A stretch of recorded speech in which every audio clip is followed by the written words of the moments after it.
hello, my beautiful YouTube family. Welcome back to the T.E.L.L learning portion of T.E.L.L Joanne. I am your girl, Joanne. Guys, let's continue our next 2.5 weeks of going behind the scenes, songs that we know, and actually listening to interviews of either the person who sings the song or a person who is familiar with the song and letting them tell us the meaning behind the song. All right, so before we continue, you guys know what we're about to do if you are part of the family, aka you're ready to subscribe. But if you're new to the channel, this is when I say hello. I hope you are enjoying the 2+ weeks.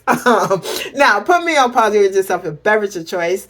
Hit that subscribe button so that you can become part of this absolutely amazing community. And on the count of 3, we'll do our chair. You guys ready? 1, 2, 3. I'm excited. All right, guys, without further talking, first time reaction to Phil Collins, In the Air of the Night, the story behind the song. All right, let's go.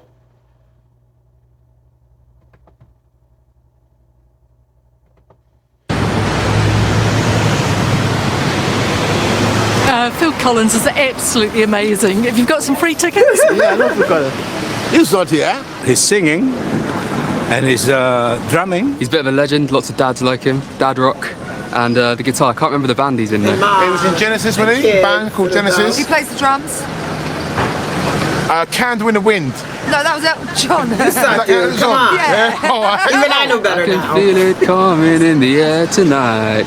Come on. I can feel it. Okay, I know you know. Yeah, tonight. Oh Lord. Do do do do do do do do do do.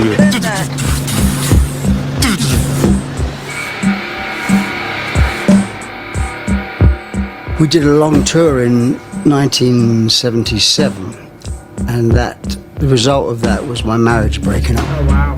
And Soulmate. I went through all the things of trying to make it work, but by the time I came back from Canada, Mike and Tony were doing their solo albums, and so I had some time on my hands, and we'd all bought home studios, so I started to fiddle about. I took over the master bedroom, moved everything out and put my studio in there. And it wasn't soundproofed, and it wasn't, there was clicks and buzzes. If the fridge went on or the phone rang, you heard it. Make my studio. I can't remember the specific day of In the Air Tonight, but I mean, I had a really nice local pub that I had friends in, and I was going through a bit of a hard time, and so I'd go down there and have a few drinks and talk and laugh, and then come back ready to work. I had no one to answer to. I mean, I had a wife and 2 children and 2 dogs, and I didn't have anything suddenly. So it was like, a lot of time on my hands.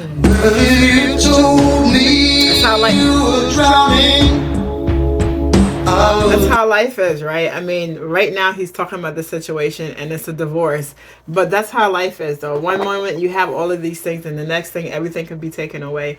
At least with the divorce, you can still see them, right? But then sometimes death is what takes them away, and you just can't see them. That's why I always say we gotta appreciate the people that's in our life right now. You know what I mean? And sometimes I know life gets busy, because I'm talking to myself right now, right? Life gets busy, and then we just take them for granted. And it's not even mean to say that we take them for granted. It's just that life gets busy, and then we just forget, and we just go on because we're on a grind, But sometimes we got to stop and learn to appreciate. You know what I mean? Learn to appreciate the little things that is around us. That like our spouse that's there every single day, or our kids, and just life in general. That we just get too busy and we just forget to appreciate those things. I know that's not where he's going at, but I'm hearing him, and that's just where my mind is right now. All right, let's continue.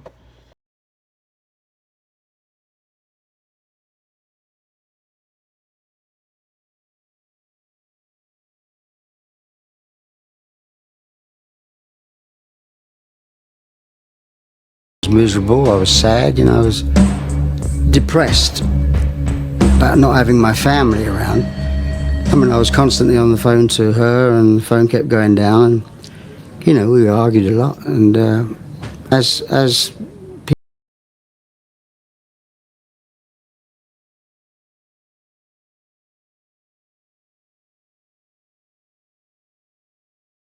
I don't know what it's about, you know, which is, you know, the more people say to me what it's about, I just say, I can promise you it isn't about whatever you think it is, because I don't know what it's about.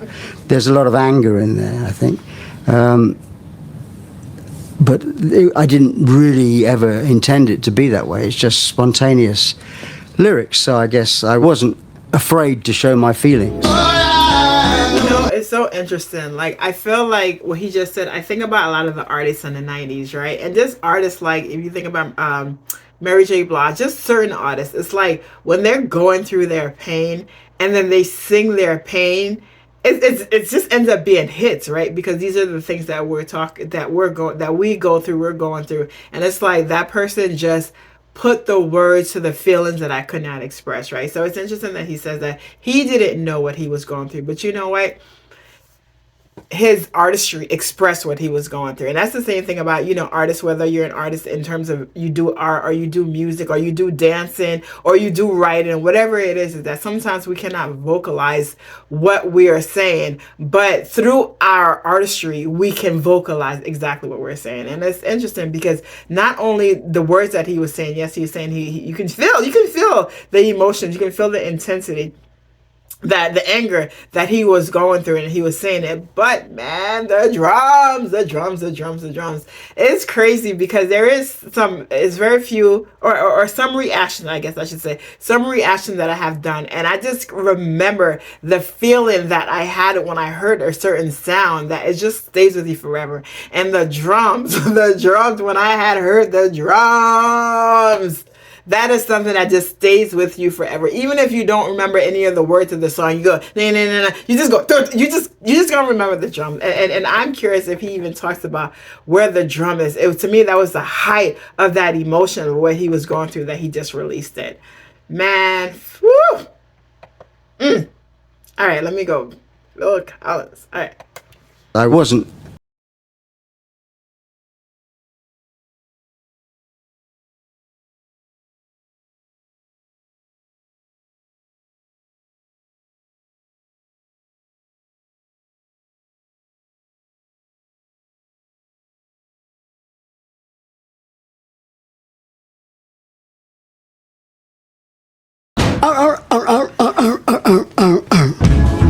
Barking seals. That's what it sounds like. No, it doesn't. No, it doesn't. It sounds like pure drums perfection. just come in. I recorded Let me correct Phil Collins on his own thing. It sounds like pure perfection. That's what it sounds like, right? But it's so funny though. The artists, they're going through and oh man, music touches us in ways that no one knows. The artists have no idea what they're gonna do to us with their music, and they just do it to us. Let me hear him again. His little still voice. Let's go. Go back more. All right, let's go. Close, some strangers to you and me.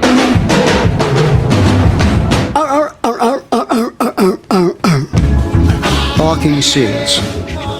That's what it sounds like. On the original demo, the drums just come in. I recorded some drums at my house, and they just come, you know, all been apocalypsed. I can feel it coming. The drums just enter. But of course, you know, drummers always busy themselves. So by the time we got into recording it, I just did a fill into it, you know. Da-da, da-da. I mean, like the take before would have been something different. And the take after, if I'd have done another take, would have been something different again. Just felt it. We decided to keep that take, and it happened to have that drum fill on it. And, you know, it's just become what I'm known for. But it was real luck. Yeah. Interesting. You heard it from the man himself. My ex-wife got very mad when I wrote this album because she felt I was capitalizing on it, on the sadness, you know. A lot of people, including my ex-wife, were very surprised that I actually could say that kind of thing. But to me, that's what therapy. Writing songs, you know, is all about. That's what therapy is all about. And that song was his therapy session right there.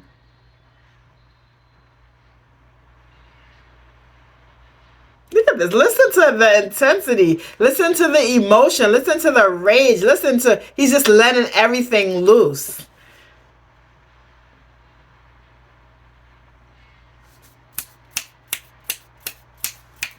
Woo!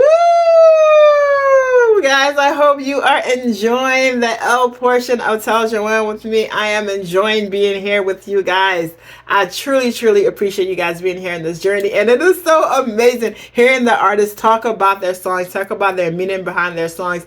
And, you know, hearing me and hearing us, just what the song does to us and how it makes us feel. Woo! I am definitely enjoying this journey, and thank you guys so much. And I'm going to see you guys tomorrow at 8 o'clock on the L section of Tell Joanne, and at 2, 4 and 4 on the E portion of Tell Joanne. Guys, I'm going to tell you guys right now, there's going to be the other L in Tell Joanne that is going to come out. It's going to be the laughter portion of Tell Joanne, and it is going to come out at 6 o'clock. I just got to work my schedule up, because you guys are like, you guys know I'm doing every single day 4 videos. That's a lot. That's a lot. So I got to figure out how to manage my load better, right? On that note, I'm going to see you guys on the next reaction.